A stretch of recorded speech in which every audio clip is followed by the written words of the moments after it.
Mayo adlaw sa gihapon guys, niya nasad kita karon sa laing episode. Sa makita ninyo karon, ginahimo na naho ang brooding cage para sa mga piso nga hawason na sa incubator. Nya hisgutan nato karon ang tulo ka breed nga among gibuhi na atay upgraded native, Rhode Island Red ug Barred Plymouth Rocks nga lasaw o dili F1. Ang upgraded native, gi-crossbreed din namo siya sa Rhode Island Red. Maong sama sa Rhode Island Red, dali ra kini mo dako nya lasang native gyapon. Sa Rhode Island Red ug Barred nga lasaw is pareho ra gyud ang ilang pagtubo. Kaso labaw lang gyud ang pagtubo sa mga laki kumpara sa badge. Mao sa parehong breed, maayog yung pangkatay ang laki.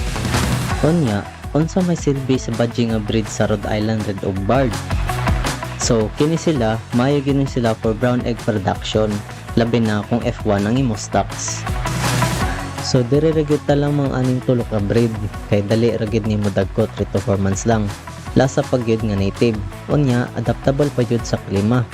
Nya kung pure native ka, harang gastuhag pagkaon, bisan pag i-premium feed ang pagkaon, kunat gyud padakon. Nya, mao to guys, happy farming. Salamat kayo sa pagtan-aw. Ay kalimot sa pag-like, share, follow o i-subscribe mi sa YouTube.